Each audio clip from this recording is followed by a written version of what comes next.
Bueno, muy buenas noches. Como siempre, para mí un placer reunirnos a esto que hemos decidido llamar conversatorios sobre homeopatía unificada.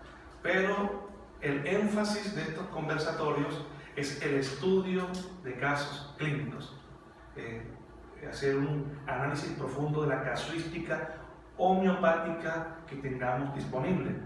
Y estos casos clínicos los vemos, los observamos a través de la lupa que nos permite, que nos brinda la homeopatía unificada. Para ustedes bienvenidos, para todos los estudiantes que están de manera online, de manera virtual, todos bienvenidos. Los que hacen estos cursos o este conversatorio lo están realizando de manera no presencial, pues bienvenidos. Y damos inicio de manera inmediata. Recordamos que lo que nos interesa es ser más acertados con los casos clínicos. Y esto se logra estudiando, conociendo casos clínicos, conociendo materia médica, que aquí lo hacemos, conociendo cuál es el genio de un estímulo, o sea, cómo en pocas palabras podemos expresar un medicamento en su parte física, para qué sirve a nivel de la esfera física, para qué sirve a nivel de la esfera emocional, para qué sirve a nivel de la esfera mental y por qué no a nivel de la esfera psicoespiritual. Entonces, a través de este genio podemos entenderlo, podemos entender un homeoestímulo en cualquier faceta que se nos presente. También hacemos repertorización, conocer cuáles son los rubros que existen en la homeopatía. Estos rubros van de la mano de la materia médica. Principalmente nos basamos en la materia médica pura de Christian Friedrich Sommer-Hahnemann, el que se encuentra en enfermedades crónicas y materia médica pura, pero también en las materias médicas de los grandes autores que han demostrado durante estos 200, más de 20 años, 220 años, ha demostrado eficacia, solidez, efectividad. Aprovechamos para enfocar el nivel de abordaje, es decir, este caso pertenece al armonicismo, pertenece al unicismo, pertenece al transunicismo, porque si sabemos también qué esfera está afectada, nos permite hacer mucho más fácil y simplificar la toma del caso. Si sabemos que la causa del problema se encuentra en un traumatismo, sabríamos que buscando una serie de estímulos que puedan cubrir esto, desaparecerlo más rápidamente. Y así con el unicismo y así con el transunicismo. Quizás un punto importante como para uno ir sabiendo cuándo es unicismo, podríamos decir que todo aquello que ocurra a partir del momento en que se fecunda el óvulo con el esperma, a partir de allí en adelante, todo eso pertenece al unicismo. ¿Sí? Todo aquello que tiene una causa principalmente externa y que se maneja de manera práctica por el nombre o por la patología, pertenecería al aponicismo. Es decir, cuando a mí me dicen cuáles son estímulos tienen una acción importante o un tropismo sobre hígado, y cuando el homeópata dice, ok, existen ciertos homeoestímulos que tienen un tropismo sobre hígado, eso pertenece al aponicismo, ¿sí? Y eso ha existido en la homeopatía, es una línea de investigación y una línea terapéutica que se ha desarrollado y que sigue desarrollándose. En el unicismo nos vamos a centrar principalmente en todas aquellas cosas que no han ocurrido. Por ejemplo, si la madre durante el embarazo sufre un susto, un impacto emocional muy fuerte, y eso afecta a la criatura, y esta criatura nace con ciertos síntomas que podríamos atribuir a esa etiología, todo eso entra dentro del área del unicismo. En el transunicismo ya buscaríamos todo aquello que no tiene una explicación congénita, una explicación. Estas explicaciones van a estar mucho más allá de la fecundación del óvulo con el esperma. Podemos hablar incluso de lo transgeneracional, de aquellas cosas que le han ocurrido a nuestros padres, a nuestros abuelos y que nos marcan esa información. Aquí no vamos a utilizar la palabra muy pocas veces genética o herencia o incluso hasta congénito. Utilizaríamos mejor esa información que viene antes de nacer, pertenece a lo transunicista. Aquella información que nos marca en esta vida, en este plano, a partir de que está el embrión desarrollándose, eso pertenece al unicismo. Los traumas infantiles, los golpes, las intoxicaciones, etc., pertenece al unicismo. Y en el aponicismo nos vamos a encontrar con todas aquellas perturbaciones que la ley de la similitud, sería lo más importante, que la ley de la similitud se puede aplicar de manera directa a una patología. Por ejemplo, si tenemos a un paciente que llega con la tétrada de calor, dolor, rubor, ¿cuál falta? De la tétrada inflamatoria, calor, dolor, tumor, ¿sí? Calor, dolor, rubor y tumor. Eso es lo que se ha llamado comúnmente en la tétrada de medicina de la inflamación. Resulta que tenemos a un homiestímulo, por ejemplo, belladona, que dentro de su experimentación pura, que dentro de la recolección de síntomas de la toxicología, encontramos que una zona del cuerpo puede presentar calor, puede estar adolorida, puede estar enrojecida e inflamada. Entonces, el aponicismo encuentra similitud entre esto y un homeoestímulo, como en este caso sería belladona. Otro ejemplo del aponicismo, encontramos que se presenta a un paciente que ha sufrido un traumatismo. Ya cuando hablamos de un traumatismo, reducimos significativamente el grupo de posibilidades que existen. Entonces vamos a decir, ok, que este paciente sufre un traumatismo, tenemos 5, tal vez 10 homeomedicamentos que son los más adecuados. Entonces preguntamos, ¿este traumatismo en qué zona del cuerpo fue?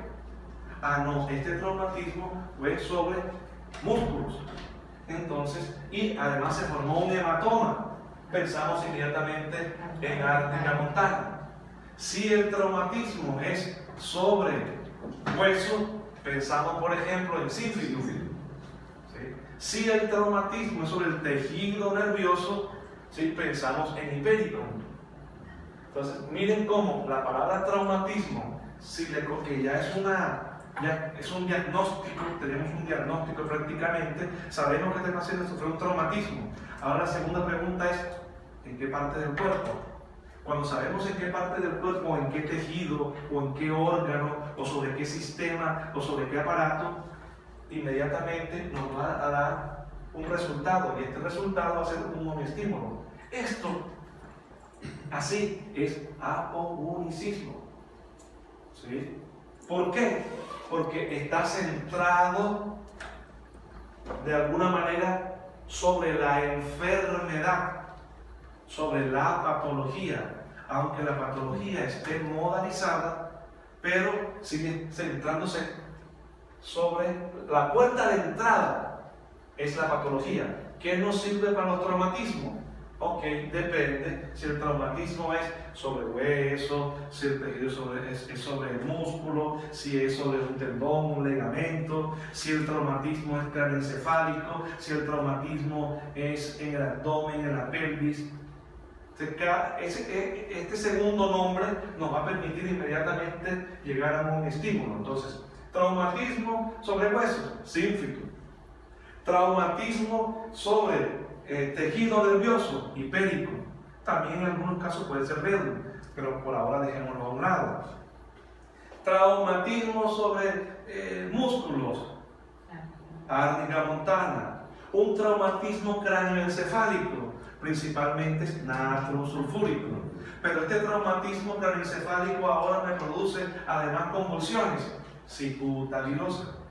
Son de primera mano. Entonces el aponicismo lo que nos brinda es una puerta de entrada para encontrar una similitud entre una patología y un homiestímulo. Ahora, esta patología no necesariamente tiene que ser somática, física, también puede ser emocional. Es decir, si decimos, este paciente acaba de recibir una mala noticia, la muerte de un familiar, y está en una pena reciente, haciendo una crisis reciente, con cambios de humor variable, eso pertenece a hipnatia. Entonces, así igualmente, como el aponicismo nos puede servir para ciertas patologías somáticas, también el aponicismo nos puede servir para ciertas patologías emocionales o psicoemocionales. Pero la puerta de entrada siempre es un nombre, una patología. Así existen libros que pueden decirnos para tal patología, tales medicamentos homeopáticos. Cuando encontramos esos libros o esos textos, estamos hablando de aponicismo. Lo que ocurre es que tenemos que aprender a filtrar toda esa información, porque no toda la información que se encuentra es verdaderamente valiosa para la homeopatía aponicista. Para eso existen estudios e investigaciones para no poder decir, ok, en todo traumatismo sobre hueso, el sínfitum responde sobre el 60 o 70% de los pacientes, o el 80%. Que ya tenemos una estadística que nos dice, ok, ya sabemos sobre qué patología funciona mejor. Aplicamos la ley de la similitud sobre una patología y las investigaciones que se han hecho, se están haciendo y que tenemos que hacer nosotros, nos va a permitir depurar ahora todo el aponicismo. Igualmente se hará esto con el unicismo, porque ahora con el unicismo, ¿qué ocurre?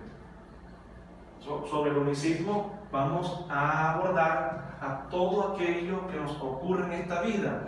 Pero ¿qué pasa? En el unicismo hay una consigna cuando inicia el unicismo en la homeopatía y dice, hay que curar al enfermo.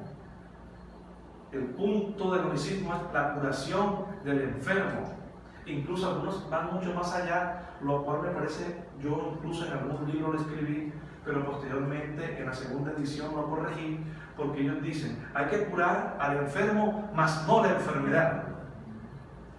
Yo diría, hay que curar al enfermo y de paso la enfermedad. Sí, tienen razón, yo entiendo lo que se trató de decir. Eso es siguiendo la filosofía de Hipócrates, la filosofía de Paracelso, y eso está muy bien, y es cierto. Lo importante es el enfermo. Pero resulta que existe en la homeopatía algunos casos, y tal vez muchos, donde la homeopatía no se aplicó sobre el enfermo, se aplicó sobre la enfermedad y funcionó. Entonces, ¿cómo llamamos a esta homeopatía que funcionó sobre la enfermedad? No puedo llamarla unicismo, porque el unicismo está claro que se centra sobre el enfermo. Entonces me encontré con el dilema y dije, tengo que llamarla de otra manera. Sigue utilizando, cumple con los 4 principios de la homeopatía. ¿Aplica la ley de la similitud? Sí, sí aplica la ley de la similitud. ¿Sí? ¿Recuerdan los principios que son 4? Ahora vamos a recordarlos. Aquí los tengo. Vamos a pasarlos de una vez para que los recordemos. Vamos a avanzar un poquito. Aquí están. Primero, tenemos que aceptar y aplicar la ley de la similitud. Entonces, ¿se cumple con este ítem? Sí, sí se cumple. Segundo, ¿se emplean estímulos, medicamentos o estímulos que estén ultra dinamizados? Sí, Cada vez que hacemos homeopatía tenemos que utilizar medicamentos dinamizados, es decir, que estén diluidos y que estén succionados. Eso nos separa de la medicina farmacológica convencional, nos separa de la fitoterapia. Los que utilizan plantas la utilizan de manera concentrada, la homeopatía la utiliza dinamizada. Tercero, utilizamos un solo homeestímulo por vez, sea este dado en una sola dosis cuando la dinamización es alta o superalta, o dado en dosis sostenidas, repetidas, varias veces al día, 2, 3, 4, 5, dependiendo del caso, o 1 o 2 veces a la semana, dependiendo del caso. Claro que sí, se sigue utilizando. Y tercero, se parte, ¿sí? Se tiene como punto de partida y referencia la experimentación pura, sí. Entonces,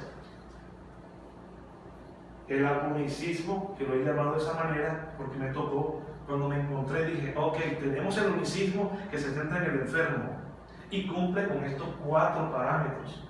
Ok, este es unicismo. Pero resulta que ahora estos mismos parámetros se están aplicando para algo más, pero ya no es el enfermo, están curando la enfermedad.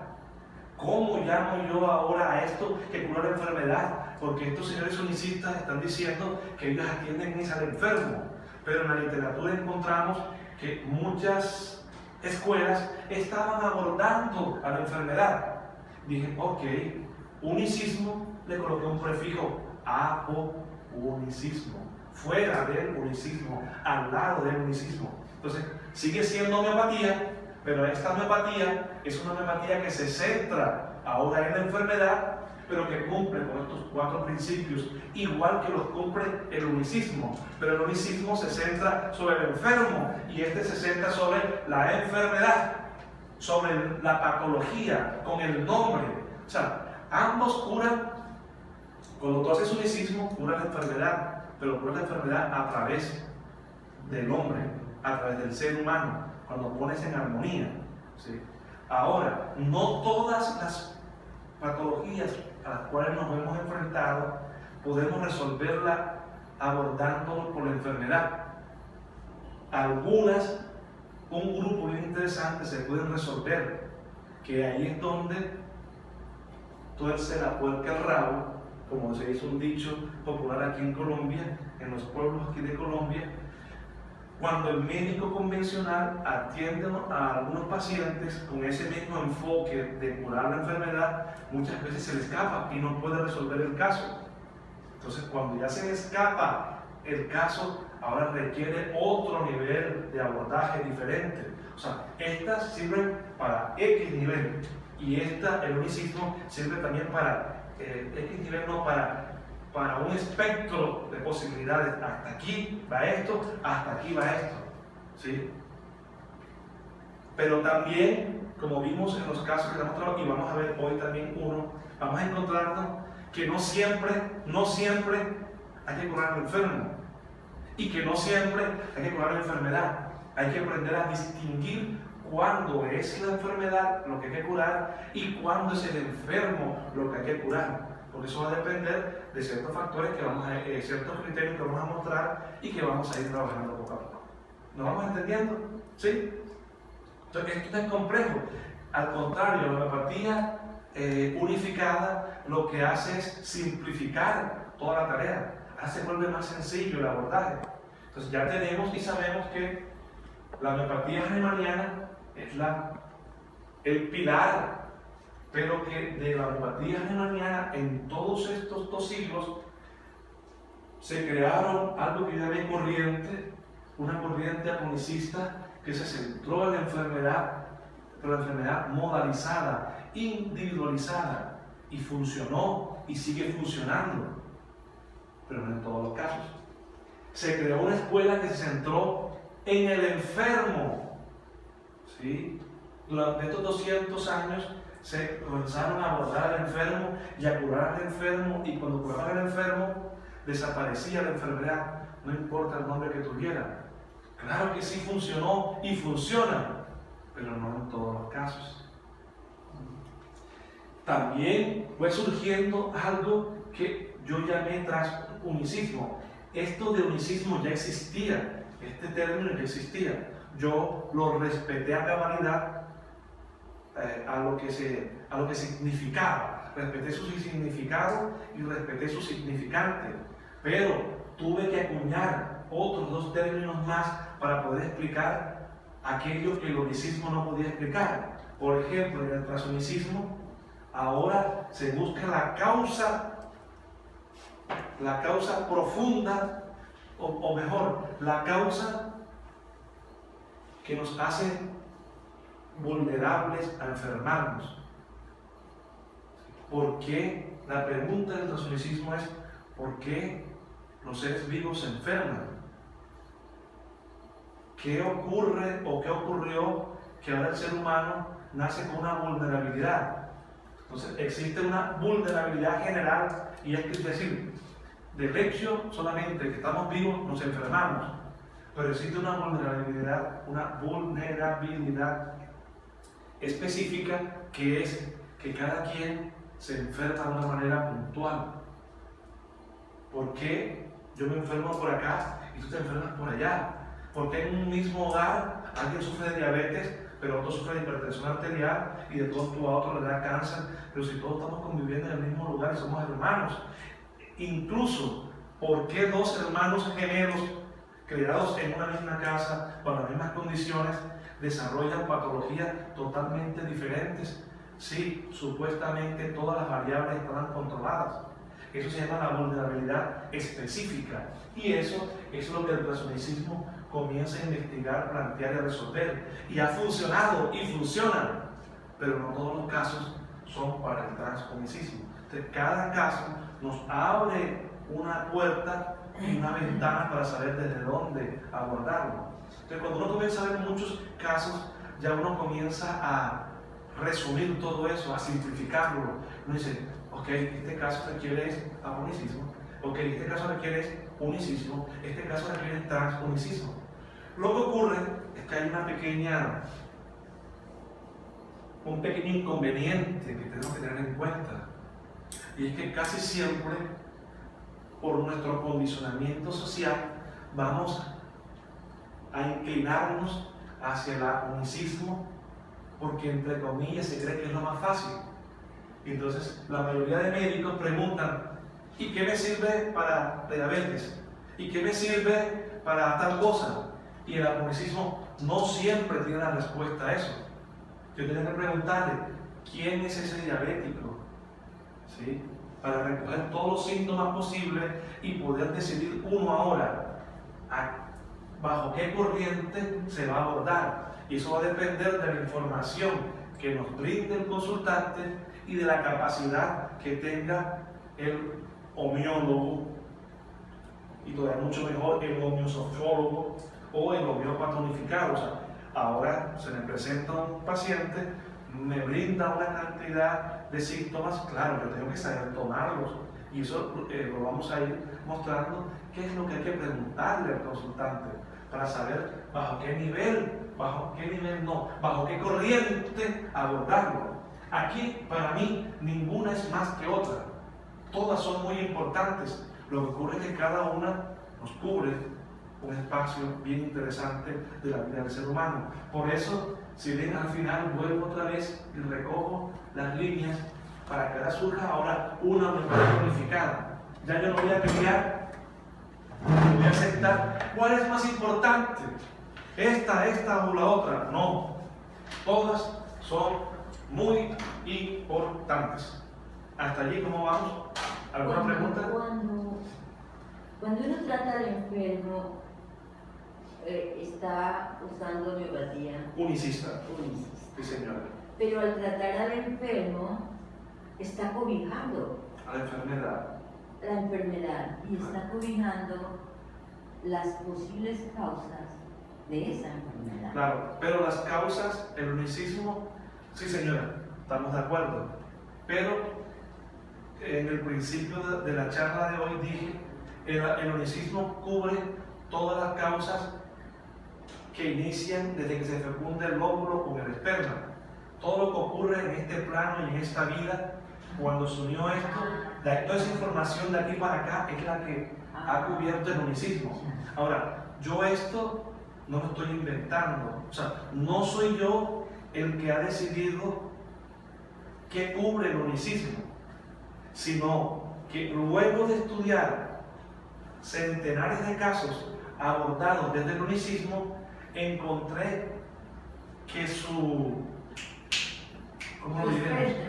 espectro, donde respondía rápidamente el paciente, eran todos aquellos casos, bueno, adelante, en todos aquellos casos donde la perturbación inició en esta vida, en este plano. O sea, cuando a partir del momento en que se fecunda el óvulo con el esperma y todo lo que ocurra de allá para acá, vi que el unicismo allí es donde, ¡wow!, las respuestas eran maravillosas, pero no siempre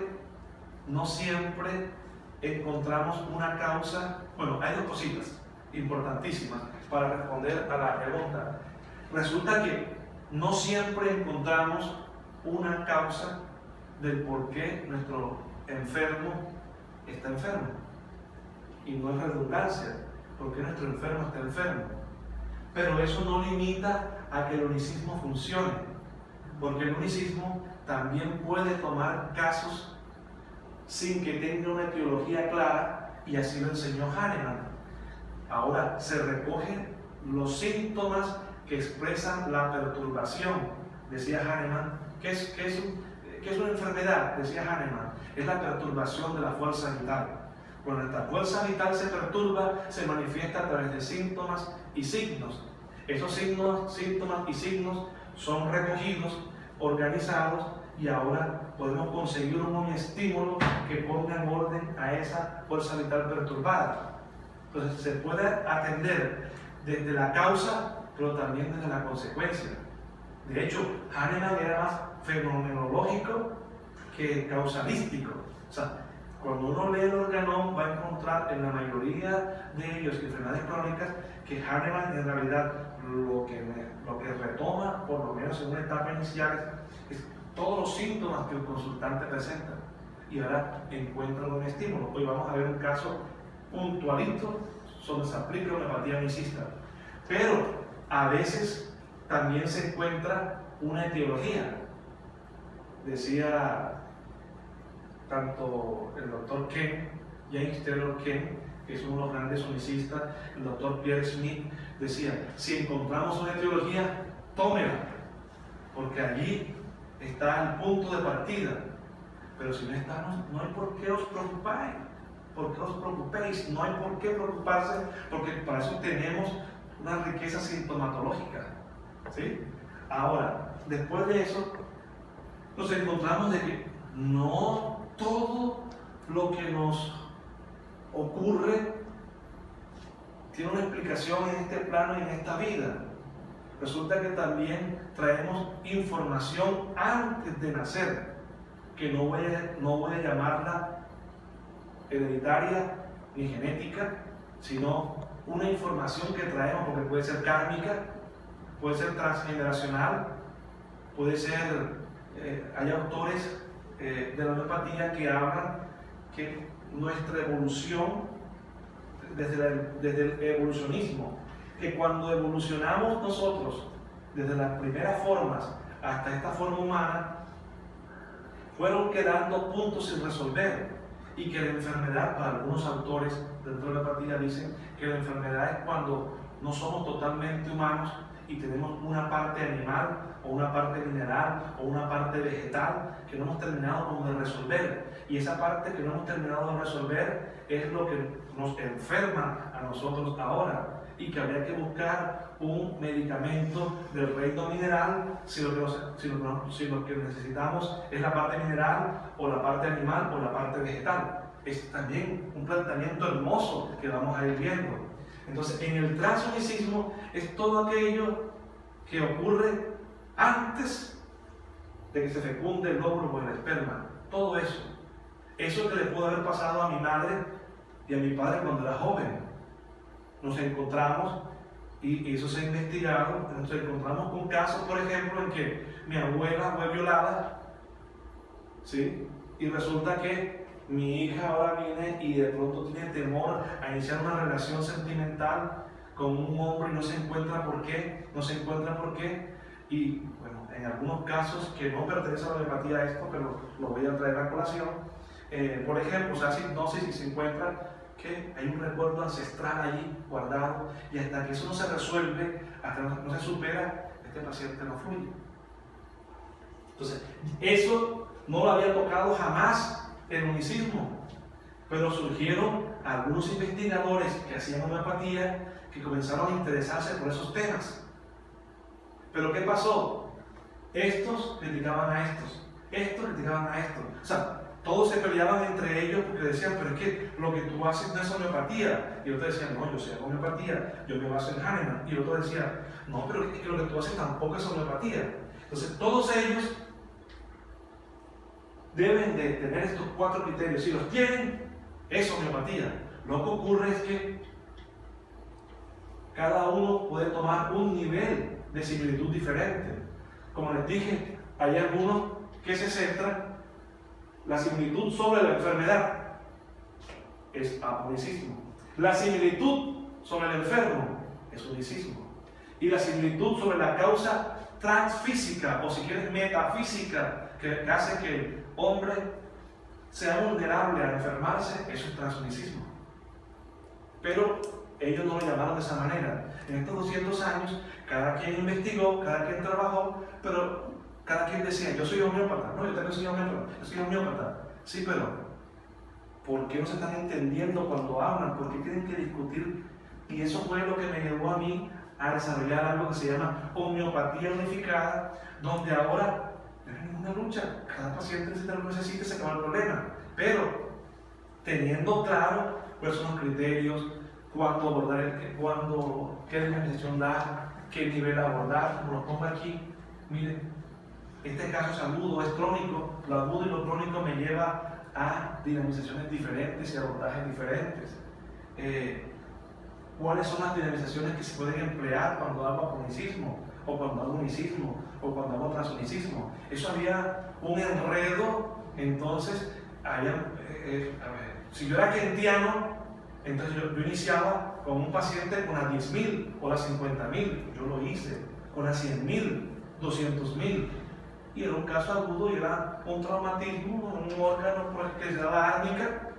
Pero también me encontré con otras escuelas, como las francesas, donde solamente aceptaban la 4, la 5, la 6, la 9, la 12, la 15 y la 30, fuera. Ni la 200, ni la 1000, ni la 10.000, no existían. Pero lo interesante de todo esto es que estos, a pesar de sus limitaciones, tenían resultados. Estos, a pesar de sus limitaciones, tenían resultados. Y estos, a pesar de sus limitaciones, tenían resultados. Entonces, había que buscar un hilo que permitiera unirlas a todas y aplicarlas en beneficio del mundo, en beneficio de los pacientes, de los hombres, de los animales o de las plantas. Bueno, poco a poco en estas conversatorias vamos aclarando cada vez más esto, más esto. Ahora vamos a entrar a ver unos casos clínicos, porque para los casos clínicos se comienza a hacer mucho más fácil, mucho más práctico, más didáctico. ¿Sí? Vamos de una vez a mostrarlos. Vamos a iniciarnos por acá. Voy a iniciar desde lo más fácil a lo más complejo.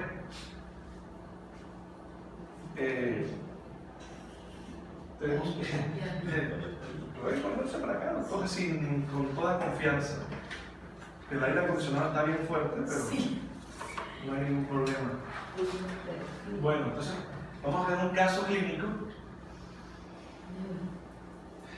Se alcanzan a ver todo, ¿cierto? Sí, sí. Yo espero también que la filmación se alcance a ver, pero vamos a apagar en este caso esta luz.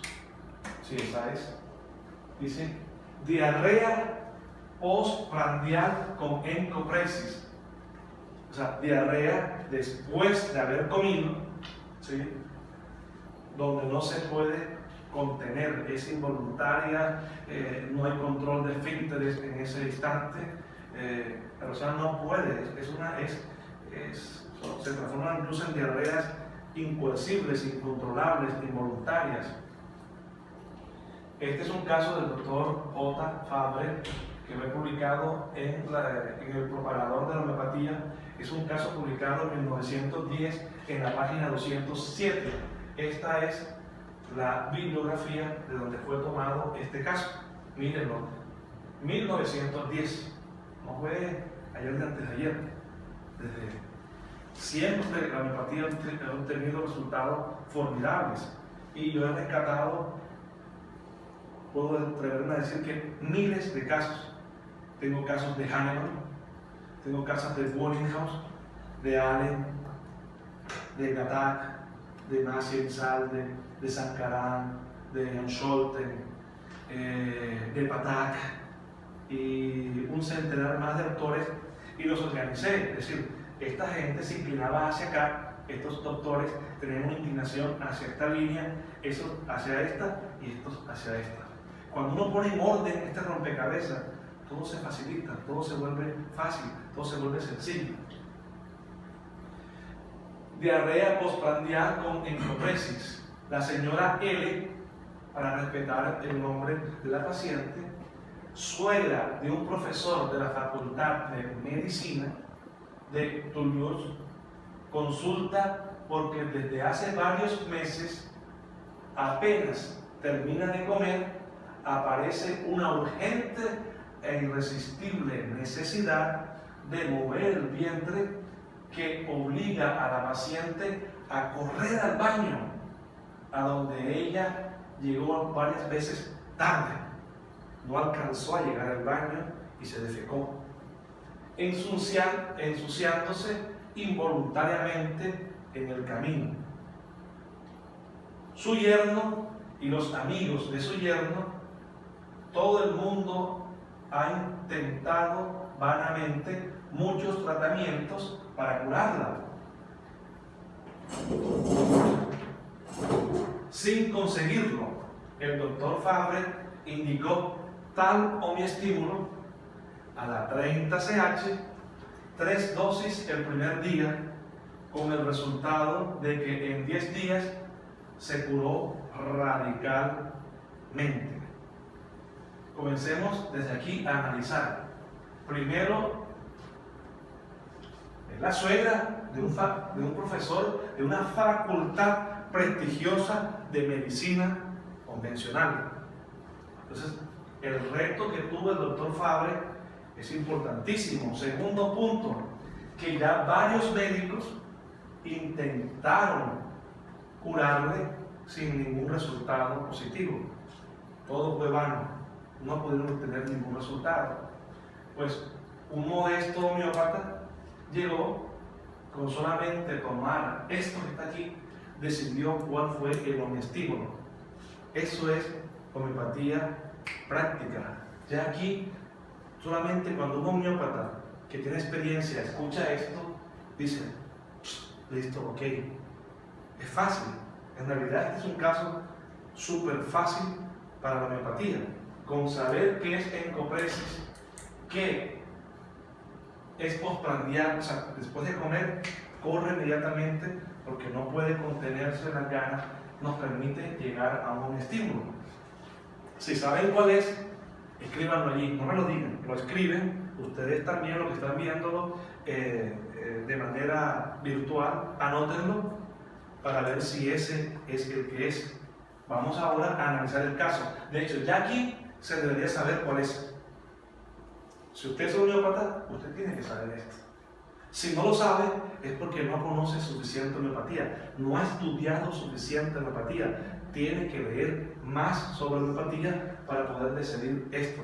Esto debería ser algo que cualquier homeópata que está iniciando, también iniciando no, un poquito más allá, cuando ya pasó la segunda etapa de homeopatía, ya sabe cuál es el homeoestímulo. Yo, para que ustedes lo pudieran entender de manera didáctica, busqué una serie de bibliografías que nos permitieran confirmar por qué se llega a ese homeoestímulo. Entonces, si usted toma el rubro recto en el repertorio, diarrea después de comer, ¿sí?, usted va a conseguir que ese estímulo está allí con un buen valor. Segundo síntoma, recto, defecación involuntaria. Tercer rubro, urgencia antes de la defecación. ¿Creen que falta algún síntoma? Aquí está explicado lo que está sufriendo la señora L, que es suegra de un profesor de la Facultad de Medicina. Aquí están los 3 síntomas principales. Si usted sabe pasarlo, supongamos que usted no conoce el genio de los medicamentos, que tendría que conocerlo una persona que ya lleve más de 2 años de estar haciendo homeopatía, debería de conocer eso. Aunque yo conozco estudiantes de homeopatía que tienen más de 10 años de estar estudiando homeopatía, y creo que algunos tienen más de 15 años, y este video lo voy a publicar, lo voy a hacer público, porque yo sé que ellos no conocen cuál es ese estímulo, no saben cuál es.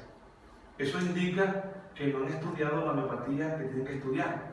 O sea, han estado divagando, elucubrando en teorías fantasiosas de homeopatía, que como filosofía están muy bien, pero como medicina, que es lo que necesitamos nosotros, el médico necesita curar. Si nosotros no podemos curar, no estamos haciendo nada. Entonces tenemos estos 3 rubros, aquí están, y aquí usted lo repertoriza y mire los estímulos que le da: aloe, podofilo, sulfuro, fósforos. No siempre la repertorización nos lleva a que el primero estímulo sea el del caso. Pero cuando la repertorización está muy bien hecha, va a dar el primero estímulo, porque los síntomas fueron bien tomados, y en este caso el estímulo es aloe. El estímulo informacional indicado fue aloe socotrina a la 30CH.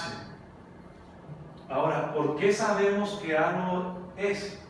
Porque existen materias médicas clínicas, existen materias médicas sintomatológicas, o es la patogenesia, y existen incluso materias médicas basadas en la toxicología.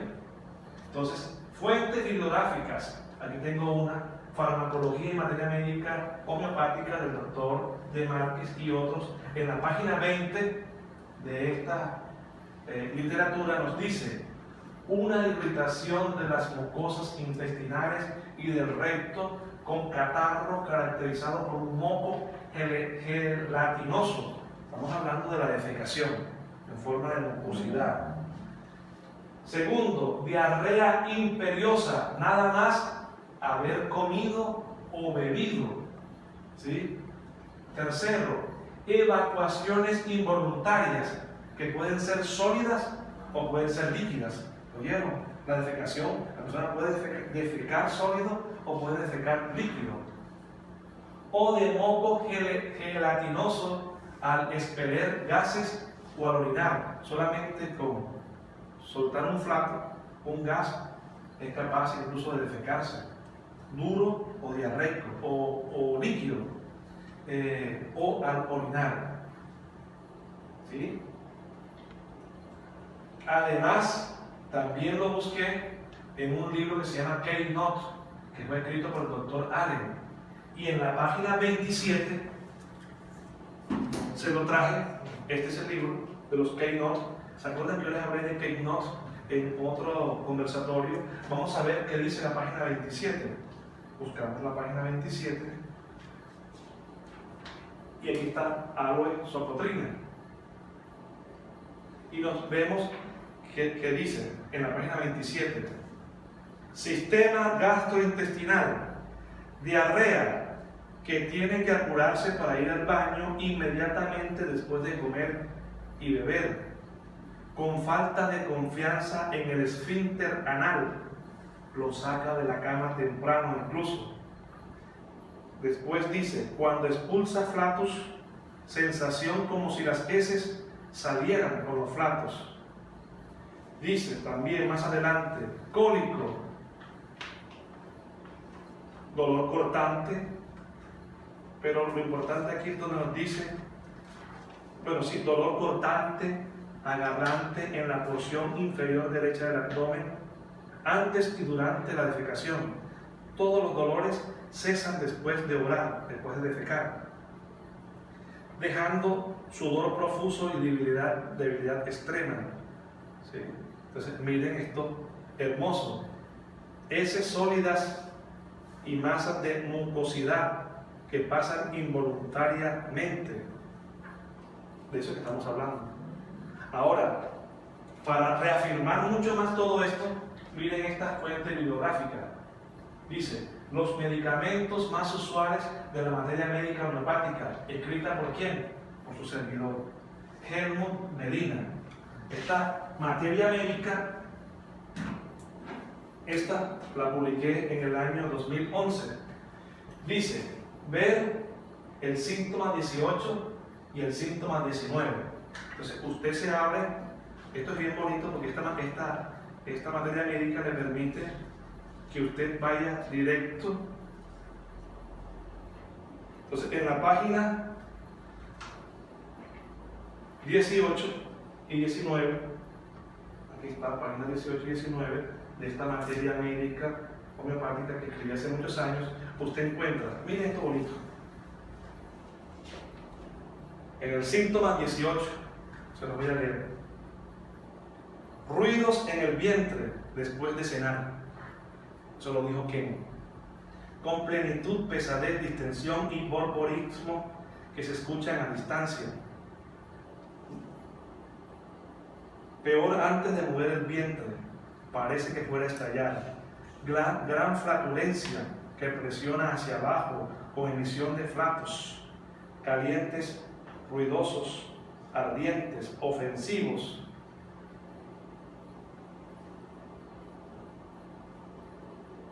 Cólicos cortantes, antes y durante la defecación. ¿Sí? En el síntoma 19 dice, los síntomas rectales son los que generalmente determinan la indicación. Las heces, aun cuando sean sólidas, salen involuntariamente. Sobre todo al eliminar flatos, al orinar o de noche, en cama. Está inseguro de su esfínter, no confía en él. Tiene la sensación de pérdida de contracción de su esfínter, está pendiente de él. Le parece que cada vez que elimina un flato va a salir algo de materia fecal, o no sabe que va a salir. Siempre está con miedo de que salgan materias fecales. Gente que siempre ensucia algo, su ropa interior. Deseo urgente e imperioso, brusco de mover el vientre, con gran dificultad para contener las heces que lo levanta temprano de la cama, ¿sí? Deseo constante. O sea, aquí está todo eso. Ahí lo tiene. Está clarito y ahí entiende usted el estímulo en su parte psíquica, en su parte general, y cada uno tiene un número. ¿Para qué es el número? Para hacer algo científico. O sea, si yo digo que es aloe, ¿en qué me baso yo para decir que es aloe? Aquí está el síntoma 18 y 19, aquí se lo cité y usted lo va a encontrar. Aquí está en la página 27 del doctor Allen, ahí va a encontrarlo. Y aquí está en la farmacología y materia médica, aquí está. Y si usted lo repertoriza, aquí está. Esto es ciencia pura. O sea, aquí no hay espacio para elucubrar o para inventar. Aquí usted está aplicando un método científico riguroso y estricto que le va a conducir a usted a un estímulo correcto e indicado. Solamente se necesita pues estudiar. Entonces, este caso clínico hermoso de diarrea postprandial con encopresis se solucionó con aloe-socotrina. ¿Cuántas veces, doctor? Bueno, el doctor dijo que el primer día le dio 3 dosis a la 30CH y después la sostuvo por 10 días. Ahora, recuerden que es un caso que ya había sido toreado por varios médicos prestigiosos, ¿sí? Y que no habían podido resolverlo. Es un caso publicado en una revista prestigiosa de homeopatía. Entonces, lo que queremos llegar con la homeopatía unificada es a esto, que usted sepa cuál es el estímulo, cuál es el efecto del medicamento, con qué nivel lo va a abordar y tener unas bases bibliográficas para soportar. O sea, ya usted no adivina, usted va a dar lo que tiene que dar con 100% de seguridad. No va a estar, ¿será que es? ¿Será que no es? O sea, para eso está la materia médica, diferentes tipos de materia médica, los repertorios, diferentes tipos de repertorios y el conocimiento del genio medicamentoso. ¿Qué tal? ¿Les parece? Excelente. Y es un caso que entramos ¿por dónde? Por la patología, a través de la diarrea postprandial, a través de la endopresis, pudimos entrar. De hecho, el caso, todo esto que hice yo es para estudio y ustedes lo retengan, pero en realidad un homeópata verdadero, unificado, solamente con ver esto es suficiente para saber que aquí lo que necesita es agua. Ya a ustedes nunca se les va a olvidar. Y si creen que se les va a olvidar, cojan algún día y busquen sábila y coman bastante sábila de forma exagerada, hagan jugo, licor y tómenlo para que ustedes vean lo que les va a pasar posteriormente. Les va a haber una diarrea, pero también posteriormente se constipan. Pero eso permite uno entender también a los comestímulos, a los remedios. Entonces, tenemos aloe y no digo más nada sobre el caso porque es que ya lo que yo diga daña el caso. Es un caso hermoso, un caso divino, un caso, wow, uno dice, esta gente cómo lograron llegar a estos niveles. Vamos a hacer otro caso, ¿cierto? Ya ustedes, estos son repertorios, estos rubros existen, usted busca el repertorio, capítulo recto, rubro diarrea, su rubro después de comer, usted lee la materia médica y usted va a encontrar todo allí, ahí está todo. Y usted por similitud aplica ahora el homeoestímulo, ¿sí?, que sea el más similar, en este caso, a esta afección, a esta perturbación, a esta patología, si se quiere. Bueno, vamos a ver otro caso. Caso número 2 del día de hoy, condilomas acuminados. Este es un caso del doctor Blackser, que apareció en una revista alemana y que fue también traducido por esta revista francesa, El Propagador de la Homeopatía, y que también fue publicado en el año 1910. Digamos que me gustaría primero tal vez comenzar por... Bueno, no lo puse, no sé por qué, pero bueno. Sí, vamos a comenzar, vamos a hacerlo todo. Vamos a hacer todo el caso en orden. MF, de 20 años, presenta desde hace un año numerosos condilomas acuminados entre el prepucio y el glande. Es un hombre que tiene unos condilomas, ¿sí?, entre el prepucio y el glande. En varias oportunidades el paciente los ha hecho cauterizar, cortar y quemar, lo que no ha impedido las recidivas, a pesar de que se los ha cauterizado, ¿sí?, a pesar de que los ha cortado, se han vuelto a presentar. El 18 de enero, el doctor Blackser le prescribe tal homeoestímulo a la 200 CH, le da una dosis y placebo. ¿Sí? No le da más nada, sencillamente dio una sola y única dosis. También es importante que ustedes vean que homeopatía también funciona una sola dosis tomada y ya. No hay por qué repetirla más veces. No es suficiente ese homeoestímulo para producir un movimiento positivo en el paciente.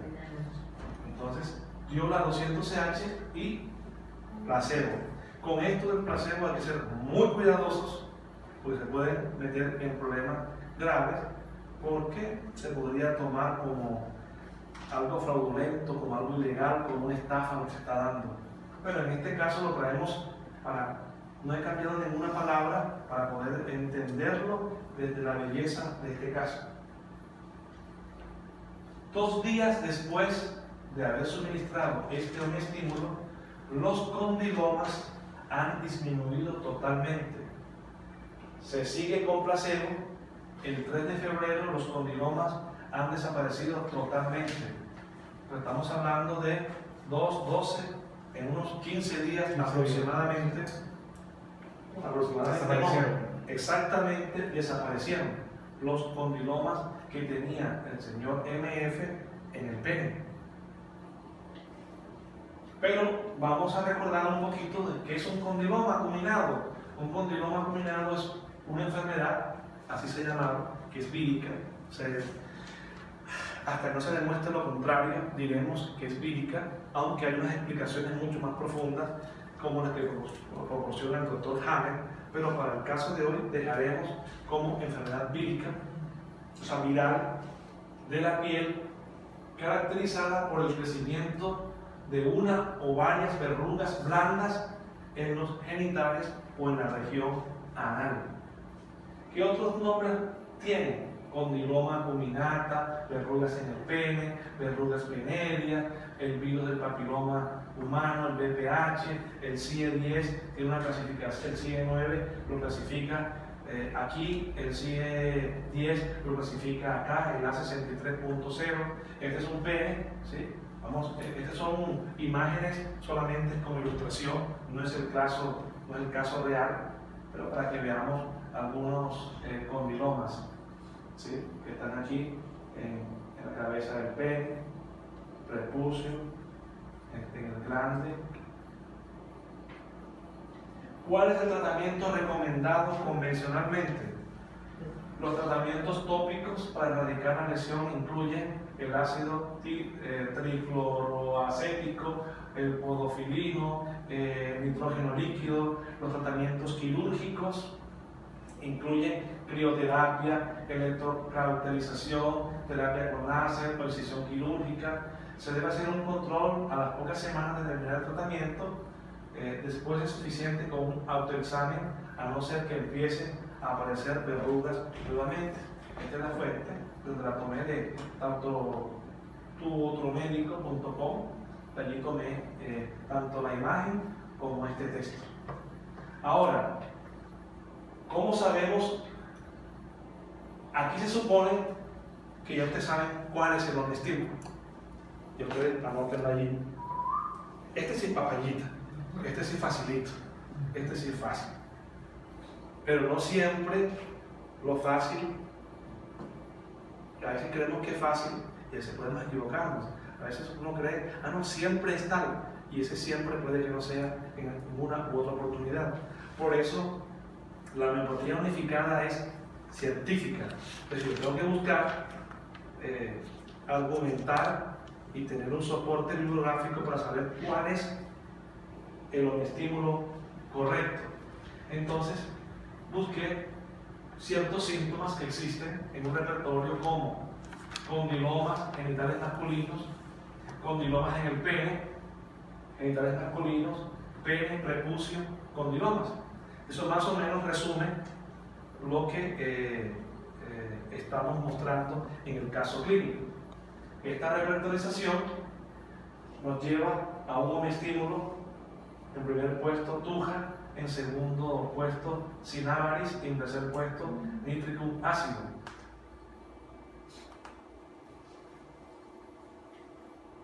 Pues en este caso clínico, cuyo motivo de consulta fue el condiloma acuminado, el estímulo informacional fue tuja a la 200 CH. Es uno de los estímulos que bastante se emplea en condilomas. No siempre funciona, pero yo me atrevería a decir que tal vez en un 60% o 65% de los casos funciona bien. Habrá un 40 o 30% en que, aunque usted se lo dé a cualquier dinamización, ¿sí?, bajo cualquier presentación, el paciente no va a responder. Y no es que la homeopatía no funcione, sino que sencillamente ese no es el estímulo que este paciente necesita. Usted tiene que hacer una investigación más profunda. Pero en este caso, fue tuja a 200 CH. Entonces, vamos a buscar una fuente bibliográfica que nos explique por qué tuja. Pues aquí tenemos una importante. Dice, fuente bibliográfica, los medicamentos más usuales de la materia médica homeopática escrita por Helmut Medina. Encontramos que en la página 614, aquí está la materia médica, buscamos la página 614, vamos a ver, por acá, 614, y nos dice, en el síntoma ¿qué? Esa S significa síntoma, en el síntoma 34, esta materia médica que yo construí basándome en la monumental obra del doctor Bernard Dominowski, y todos los méritos son para él. Yo lo que hice fue una extracción del trabajo monumental que él había realizado y que realizó, y realicé ciertas modificaciones para actualizar esta materia médica y ponerla más acorde al siglo en el cual nos encontramos, porque el doctor Dominowski falleció en 1900 y estamos en el 2000 y más. Entonces, busquemos el síntoma 34. ¿Qué dice aquí, doctor? Vean ahí nada más el inicio. Síntoma 34, ahí está. Nada más está por aquí, por ahí. Condilomas, verrugas o excrescencia de coliflor en la vulva y vagina, ulceraciones vulvares. Hasta ahí está. Estamos hablando de condilomas, no lo cierra. Entonces, aquí tenemos, dice, condilomas, verrugas o excrescencia en forma de coliflor. En este caso, aquí estamos en la vulva o vagina, pero igualmente aquí está genitales masculinos. En el síntoma 34 vamos a encontrar que también estas excrescencias, verrugas en forma de coliflor se pueden encontrar en la vulva o en la vagina, incluso pueden llegar a tapar toda apertura vaginal, o incluso en el ano se pueden formar estos condilomas. Igual puede pasar en el hombre. Hay casos en que el hombre queda todo el pene, los testículos, el periné, incluso llegar hasta el ano, estos condilomas. Entonces, miren cómo las fuentes bibliográficas que tomamos nos muestran que tuja es el estímulo indicado. Entonces, cuando alguien pregunta, ¿y en qué se basa la homeopatía para decidir un estímulo? El estímulo que nos usamos en la homeopatía es el soporte sólidos, el soporte científico que nos llevan a decidir. Es tuja, pero no por capricho personal, sino porque tenemos todo un soporte bibliográfico, experimental. Ahora, recuerden que esta materia médica no surgió al azar. Esto es el fruto de la experimentación pura de muchos voluntarios, y también se alimentó de la toxicología, ¿sí? Y también se alimentó de las experiencias clínicas de los grandes maestros que han enriquecido la materia médica homeopática. Hermoso caso, ¿sí?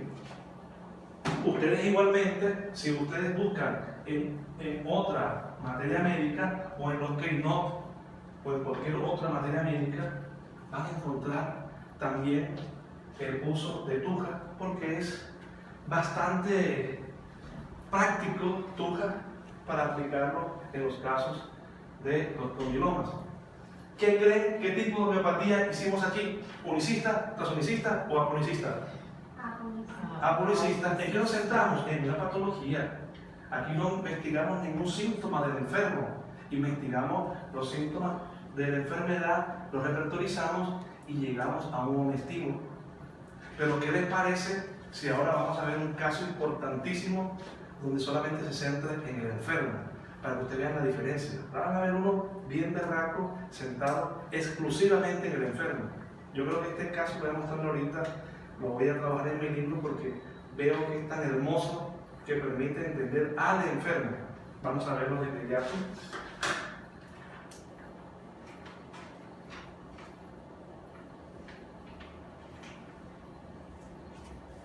Regalan un segundo para buscarlo. Quien quiera tomar un poquito de agua, un poquito de té, lo puede hacer. Pero enseguida vamos a continuar.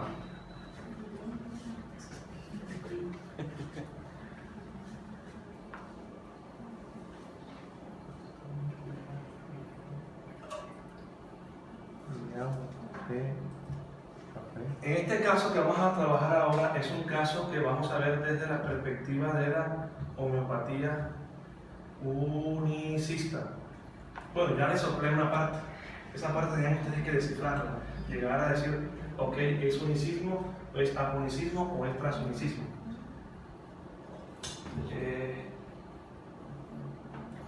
Tú vas a pensar que es apuricismo en el caso pasado de la verruga de los Sí. condilomas.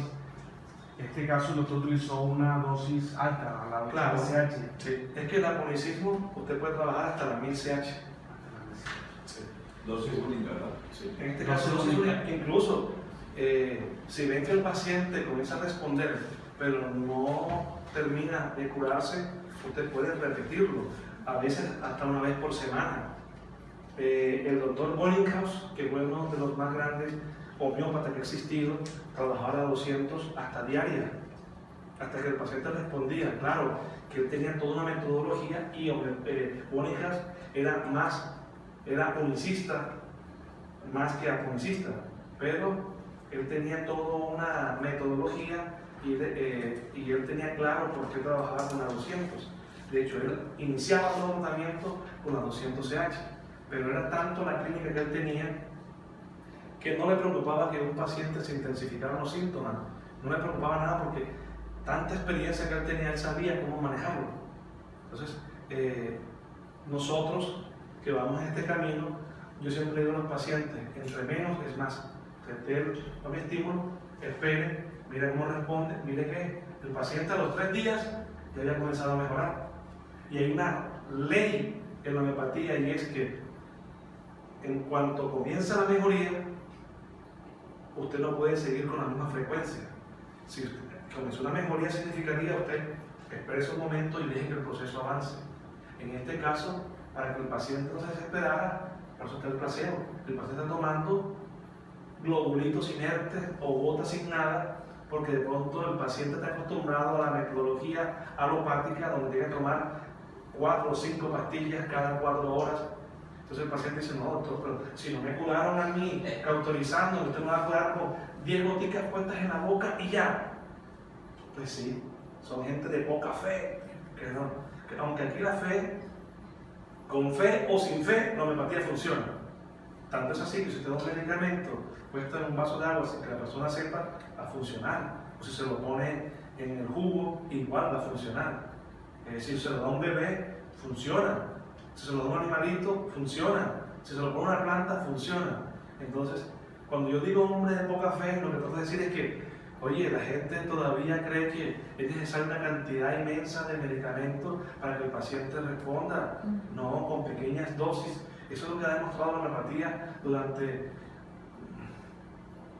213 años.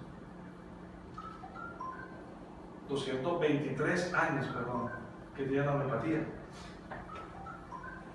Cualquier otra pregunta, pues la pueden ir formulando mientras yo voy buscando acá y les voy respondiendo inmediatamente.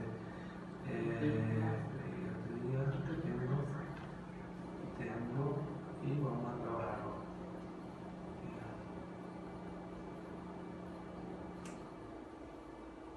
Aquí está.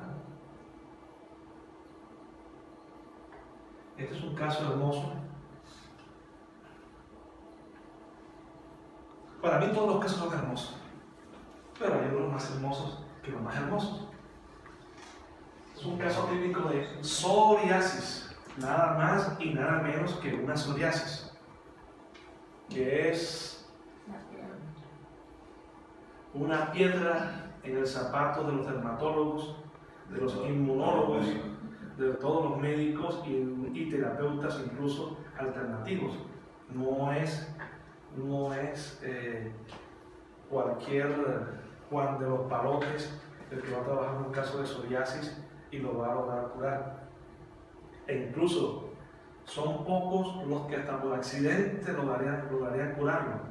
Porque en medicina se ha visto que hay gente que hasta por suerte cura, mandaron algo y pegaron, pero tú le preguntas ¿por qué? Porque se lo diste, en qué te basaste, en qué te fundamentaste, muéstrame la bibliografía en la cual te fundamentaste para hacerlo y vas a encontrar que lo hicieron por suerte, pero la suerte no es científica y no siempre nos acompaña. Ahora, si usted tiene un don y usted es intuitivo y es acertado, lo que usted tiene que hacer es complementar. Ahora la vida le está diciendo, mira, te acabo de dar una posibilidad y no quieres aprovecharla. Lo que tienes que hacer ahora es fundamentarte, llenarte de estudios para que puedas ser mucho más acertado. Pero eso casi nunca ocurre. La gente que medio le va bien, inmediatamente lo que hace es que se duermen y, no, ya yo sé, ya yo le di, ya yo conozco. Y se viven quedando. La homeopatía es para vivirla estudiando. El doctor, si mal no recuerdo, el doctor Josh Vitulcas, o fue el doctor Josh Vitulcas que está vivo, o el doctor Ken, dijo que la única dificultad de la homeopatía es que había que estudiarla durante toda la vida. Porque esto hay que estudiarlo durante toda la vida. O sea, no hay un día en que un homeópata unificado no busque un texto homeopático para leerlo. Si usted quiere ser un buen homeópata, esto es de consagración, es de entrega, es de intentar hacer lo mejor que usted puede hacer. Usted no puede ser negligente, porque estamos hablando de salud. No estamos jugando no estamos haciendo una silla, no estamos soldando un portón, no estamos cosiendo una ropa. Todas esas requieren responsabilidad. Pero cuando usted atiende la vida de una persona, cuando usted atiende a un paciente, la responsabilidad se magnifica, la responsabilidad es mayor. Entonces, usted tiene que dedicarse y consagrarse en cuerpo y alma a esto. Pero entonces ahora entremos al caso clínico de psoriasis que atendió el doctor José Mier Dix. Este fue publicado en una revista que se llama Homeopatía en diciembre de 1947. Fue en el volumen 10, en la página 349, para ser preciso. Aquí está publicado este caso. Así inicia. No he quitado ninguna palabra. Aquí está puesto tal cual como lo dice el autor. Es ya bien conocido que la homeopatía, esto sí lo puse yo, entre paréntesis, unicista. Esa palabra sí es mía. Porque si no quedamos en los mismos. O sea, ¿cuál homeopatía? La unicista, la transunicista. Claro, él no tenía por qué aclararlo porque él no sabía esto. Pero yo que sí lo sé, tengo que aclararlo. Es bien sabido que la homeopatía unicista trata al enfermo y no a la enfermedad. Miren, por eso cuando se presenta en nuestro consultorio un enfermo de psoriasis, no tratamos a la enfermedad, sino al organismo, a la persona, al ser que está enfermo, que es el que anda mal y permite que esta enfermedad tan rebelde siente bien en él, que esta enfermedad tan rebelde se apropie, se acomode en él y no salga. Ya aquí iniciamos mostrando que este doctor, cuando habla de homeopatía, está hablando de una homeopatía que se centra en el enfermo y no en la enfermedad. De hecho, él lo dice, trata al enfermo y no a la enfermedad. Por lo tanto, cuando vamos a trabajar, dice él, un caso de psoriasis, no vamos a tener en cuenta la enfermedad, sino al enfermo. Ahora van a ver, no un caso de armonicismo, a ver un caso de unicismo. He aquí un caso de psoriasis de largos años de evolución y que por su rebeldía fue completamente abandonada sin ningún tratamiento en vista del fracaso con toda medicación local usada. El paciente lo dejaron a la buena de Dios porque dijeron, ya probamos todo lo que teníamos y no hay nada que hacer.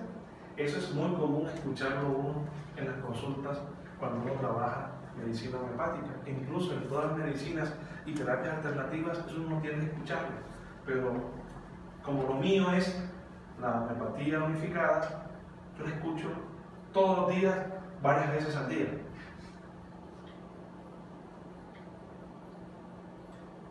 Síntomas de la enfermedad. Vamos a separarlos. El cuero cabelludo está casi totalmente cubierto de una lesión escamosa. No hay alopecia o alopecia. En la frente, lo mismo que en la nuca. Hay algunas placas eritematoescamosas que no pican. Por el raspado metódico en estas placas se arrastra escamas en forma de un polvillo fino, quedando una superficie lisa, rojiza, que al ser desgarrada muestra un puntillazo rojizo. Este doctor está describiendo los síntomas de la enfermedad de su paciente que tiene psoriasis. Aquí puse algunas imágenes ilustrativas solamente de psoriasis. ¿Sí? No es el caso, solamente las tomé de la internet y las puse allí como un ejemplo. Hecho el diagnóstico de psoriasis, lo cual es importante, porque si usted no sabe qué está atendiendo, usted no sabe el pronóstico. Hay que estudiar más de patología, más de anatomía, más de fisiología. Se pasa al estudio del organismo portador de la psoriasis. ¿Sí? Ya no vamos a estudiar la psoriasis, dice el doctor. Vamos a estudiar ahora al organismo portador de la psoriasis. Lo más importante desde el punto de vista de la homeopatía, ahí puse otra vez, unicista. Estas palabras se las cambié yo. Las voy a poner la próxima en amarillo para que sepan qué palabras cambié. Lo demás, todo exactico, lo dijo nuestro respetado doctor José Mielnix, publicado este caso en la revista Homeopatía. Bueno, entonces, ¿qué tenemos ahora? Que ya nos describieron lo que es la enfermedad, pero por aquí, ¿qué vamos a hacer? O sea, ¿qué vamos a agarrar por ahí? Una cantidad de síntomas difusos muy propios de la enfermedad, que es una enfermedad crónica. Crónica, eso también van a verlo, que en el aponicismo responden mucho mejor las patologías agudas. ¿Sí? Con el unicismo también podemos hacer una parte de aguda, pero las patologías que son sincrónicas, o sea, que tienen una causa a partir de un momento específico en adelante, responden mucho mejor con unicismo. Ahora vamos a ver que ya tenemos un diagnóstico de psoriasis. Ahora, ¿qué hacemos? Pues vamos a ver los síntomas del enfermo, en este caso de la enferma. AMF, miren cuántos añitos tiene, 16 añitos, una bebé, una criatura padeciendo de psoriasis, una vida truncada. La responsabilidad es nuestra, nos pide consulta. ¿Qué vamos a hacer por ella? En nuestras manos está el futuro de una niña. ¿Qué encontró el doctor José luego de hacer una estricta toma del caso? Que ella es soltera, que es friolenta, pero también es calurosa. Miren, que está peor por el sol. Cuando ella se expone al sol, se pone peor. Que desea baños fríos. Que ella tiene aversión a lo salado, pero también tiene deseo de dulces. Que sufre de una intensa sed. ¿Qué dice? O sea, que quiere todo lo opuesto, salado y dulce. Sí. Friolenta pero calurosa. Es llorona. O sea, esta paciente tiene, recuerden, 16 añitos. ¿Sí? Tiene aversión a la ternura y al consuelo, lo cual la pone peor. Y tiene mucho temor a los padrones. Esta es la historia clínica que se tomó desde la perspectiva unicista. A ver, ¿qué cosa interesante ven ustedes aquí? Vamos a analizar el caso. Porque ahora en vista de este cuadro que tenemos, bastante típico, ya sabemos qué indicar. Ya pueden anotar por ahí qué es lo que va a indicar e incluso a qué dinamización lo van a dar. Entonces, para poder saber esto, tenemos que analizar el caso. Y lo primero que encontramos aquí es que nada de esto tiene que ver con la enfermedad. ¿Ustedes se dan cuenta? O sea, estamos hablando de que es florenta, calurosa, que llora mucho. Todo esto es la enferma. ¿Qué es? ¿Quién es ella? Que la hace sufrir, que la hace llorar, que le mejora, que le agrava, Sus que temores. siente sus temores. Y saber de todo el relato que la paciente nos da, saber qué es lo digno de tener en cuenta como síntoma o signo. O sea, aquí me gusta mucho porque es que no hay ningún síntoma de la enfermedad. Todos son síntomas mentales, generales, ¿sí? Los que están allí. Entonces, primero eso. Lo primero es que dejamos a un lado la enfermedad y no estamos pensando en la psoriasis. Estamos pensando en la enferma. ¿Por qué ella llora? ¿Por qué no? Porque en este caso ni quiere decir el por qué, sino que lo tiene, que es llorona, que no le gusta la ternura, que no le gusta que la consuelen, que tiene mucho temor. De hecho, ¿no les parece sumamente importante que una niña con psoriasis a los 16 años, cuando la consuelan, se la acercan a amorcito, tranquila, no te preocupes, va a salir de esto, se altera, no le agrada, la agrava, que la consuelen, se pone a llorar, Se pone peor. se pone peor, una sed intensa. O sea, no hay ninguna explicación de ninguna relación directa entre la psoriasis y esto que ella tiene. Pero esto nos está mostrando a quién es que se enferma, quién es AMF. ¿Sí? Cuando la curemos a ella, y estos son los síntomas que se están manifestando, o sea, se está mostrando su perturbación a través de esto. Deseo de frío, o sea, friolenta, calurosa, deseo, aversión a lo salado, deseo de dulce, sed intensa, estoy llorona. Miren que aquí hay síntomas, una cantidad de síntomas nutritivos de ella como enferma, no de su enfermedad.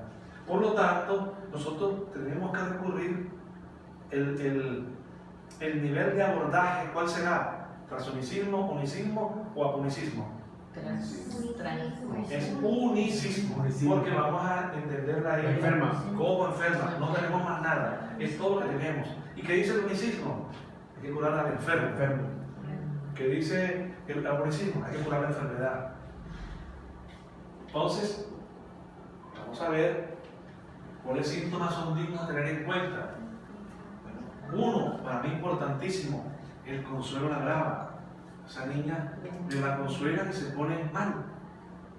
Segundo, porque va de la mano, cuando la consuelan, además, llanto fácil, comienza a llorar nada más que la consuelen. Llorona. Tercero, temor a los ladrones. Un temor exagerado a pensar que se van a meter, que le van a robar. Ahora estamos hablando de que a ella nadie la ha robado, nadie se ha metido en su casa. O sea, no ha tenido una mala experiencia con ningún ladrón para que este síntoma emerja en ella. Estos son 3 síntomas mentales. Ahora tomamos unos síntomas generales como frío agrava, generales caliente o calor agrava.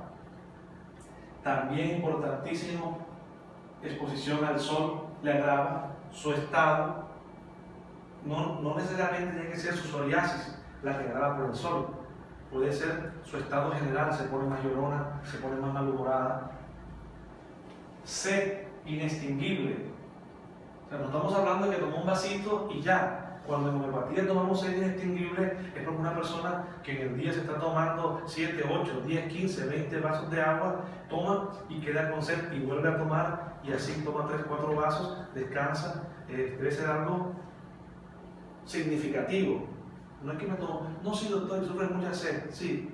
¿Y cuántos vasos toman de agua al día? No, yo me tomo 2 o 3 vasos al día. Ahora, la otra pregunta que uno hace es, ¿eso lo hace por costumbre o por sed? Porque hay personas que, como han leído en algún lugar, que se tienen que tomar 10 vasos de agua al día, entonces toman 10 vasos de agua al día. Pero eso no es porque tengan sed. Yo usted le pregunta, ¿pero usted siente sed para tomarse los 10 vasos? No, doctor, yo lo hago por costumbre, por hábito. Ya este síntoma no va. Este síntoma es síntoma cuando la paciente tiene una sed inextinguible, ganas de tomar bastante agua, como la que tengo yo ahora, bastante sed. ¿Me regala por favor un vasito de agua? Le agradezco. Inextinguible. Es característico del paciente. Es característico Individual. del paciente, claro. Y usted va a ver, uno puede tener 2 o 3 hijos, y puede ser un hijo tiene bastantes deseos de agua y otro no. Véanlo, eso es lo que lo individualiza a él. Lo separa de los demás niños. Entonces la pregunta es aquí, ¿cómo es esta joven con psoriasis diferente a los demás de psoriasis? Todo esto, la diferencia. Otra persona con psoriasis no va a tener todo esto. Esta es ella como enferma. Tiene aversión a la comida salada y tiene deseo de dulce. Tomé 9 síntomas y estos síntomas los repertoricé y me van a conducir a un estímulo que le voy a decir ahora que me tome este suculento vaso de agua.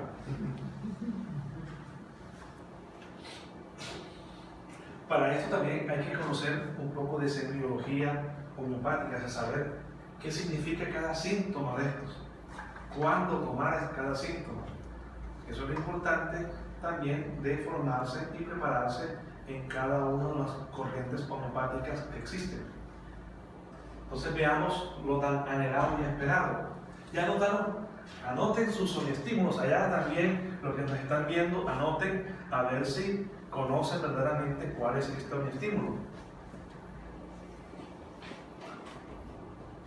Resulta que nos da NAM-M, que es el natrum muriaticus, que todos los 9 síntomas están con un valor de 21. O sea, la repertorización nos lleva a natrum muriaticum. Ahora, yo me tomé el trabajo de investigar esto de aquí. Dice aversión a la ternura. ¿Sí vieron? Interesante que alguien le tenga aversión a la ternura. Y siendo mujer y a los 16 Siendo años. mujer a los 16 años, enferma, que casi siempre las personas tenderían más bien a buscar Es más que todo como pulsatilla, ¿verdad? el contacto. Sí, digamos que un síntoma de pulsatilla sería justamente que el consuelo le mejora, pero en este caso no tiene nada que ver con eso. Pero también es interesante que justamente sea la piel en la cual se manifiesta la sintomatología. Recuerden que la piel tiene que ver con el contacto, es la capa externa con la cual estamos nosotros en contacto con el mundo. Entonces, mira cómo es ella también, ¿sí? El consuelo, la aversión a su esposo, natrum muriaticus lo tiene. Aversión a los miembros de su familia, natrum muriaticus los tiene. Aversión a los hombres en mujeres, natrum muriaticus los tiene. Aversión a las mujeres, sería un hombre que tiene aversión a las mujeres, sería natrum muriaticus. Aquí también está aversión a las mujeres en hombres. Aversión a tener hijos porque el mundo es muy malo. No va a tener hijos porque el mundo es muy malo. Así piensan también natrum muriaticus está. Y aversión a ciertas personas, natrum muriaticus. Para que vayan conociendo cómo es en su psicoemocionalidad natrum muriaticus. Ya sabemos, según este caso, que tiene aversión a la ternura, que el consuelo no la agrada, ¿sí? ¿Qué más tiene? Vamos a ver. O sea que sus similares natrum muriaticum de la niña, sus similares natrum muriaticum. Su simillimum Sus similares. del enfermo, o sea, yo llamo simillimum infirmi, eso es una cosa que lo vamos a ver. Para mí, cada una tiene un simillimum. O sea, cuando usted es acertado es un simillimum, pero este es el simillimum del enfermo. En el caso que usted con una enfermedad, es el simillimum de la enfermedad. O sea, son 2 tipos de simillimum. Y en la próxima les voy a explicar los diferentes, por qué llamo a cada uno, con qué nombre llamo a cada simillimum, para no distraernos del eje principal de hoy, que es este caso clínico. Entonces, como caso clínico, motivo de consulta, psoriasis. Nivel de abordaje, unicista. ¿Por qué unicista? ¿A quién curamos? Al enfermo. Al enfermo. En este caso, a la enferma. Homeestímulo indicado, natrium o natrium, se escribe, de hecho, la forma moderna de escribirlo es natrium, aunque todavía uno sigue diciendo natrium, pero es natrium muriaticum o natrium muriaticum, 200 CH. Con este homeestímulo, esta consultante, como podemos ver acá, se comenzó, vamos a ver, aquí lo puse, vamos a ver, vamos a ver si le puse el final en alguna parte, dice ahí, vamos a ver, si nos pasa así, pero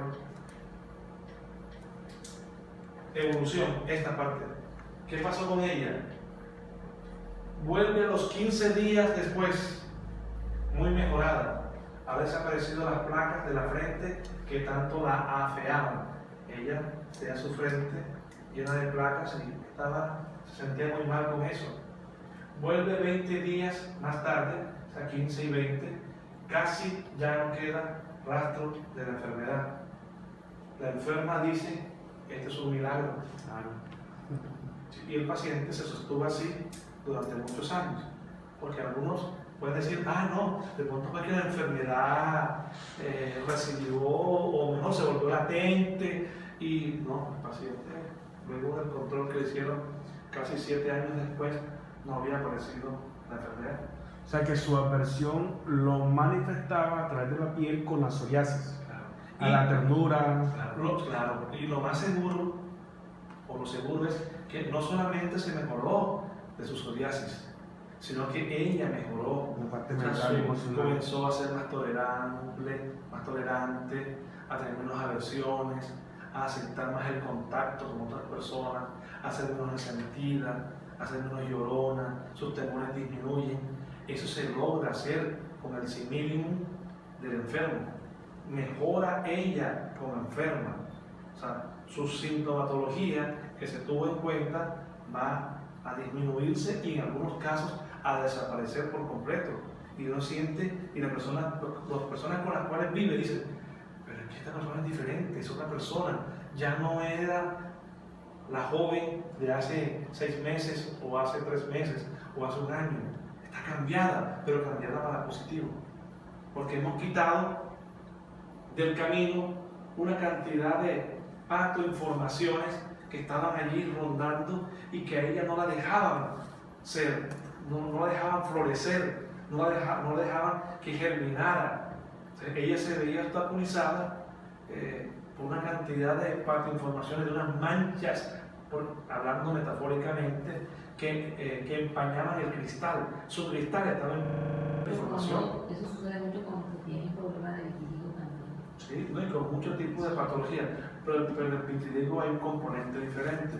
En el vitiligo, desde la investigación que hizo el Dr. Hagen, usted va a encontrar una separación abrupta, brusca, una pérdida de algo, del contacto con algo que le era muy importante. Investiguen para que usted vea en la historia del paciente y van a encontrarlo en la historia de su vida. Y si no lo encuentran en este plano, busquemos razones mucho más profundas y vamos a encontrar que esa separación que vivió este paciente lo lleva a sufrir una patología como esta. Entonces, miren cómo un caso hermoso de unicismo también nos permite entender. Impresionante. Entonces, hermoso, curada una psoriasis. Y eso es Bendito sea complejo. Dios. Pero sí son Eso es complejo. Es algo hermosísimo, ¿sí? Pero es aprendible, es agarrable. Esto no es nada de otro mundo que una persona no puede aprender y que no puede hacer. Todo el mundo que... Entonces, por el día de hoy vamos a hacer un pequeño recorrido. Trabajamos, luego de haber explicado un marco teórico de qué es la homeopatía unificada, los niveles de abordaje que dice el armonicismo, el unicismo y el transunicismo, trabajamos, si no estoy mal, 3 casos, ¿cierto? Sí. Aloe, El caso de diarrea postprandial con endopresis que nos llevó a Aloe por la incontinencia de la Voluntaria. defecación, no poder controlar el esfínter anal y se defecaban involuntariamente, sea de forma dura o sea líquida.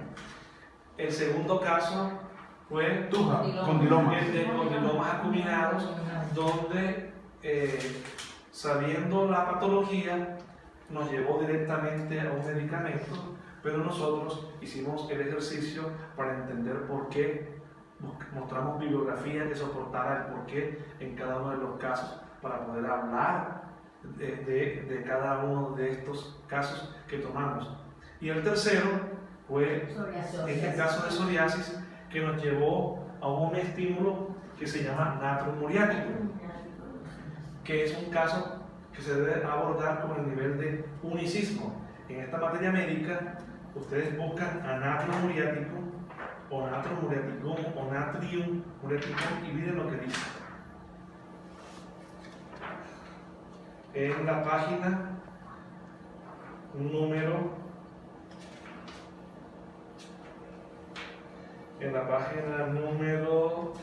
inicia en la número 241. Nos dice, entre otras cosas, voy a citar algunos apuntes. Es el medicamento más importante y destacado en la materia médica en problemas o afecciones de todo orden, de origen emocional, trastornos que se manifiestan o exteriorizan especialmente en la esfera psicoemocional,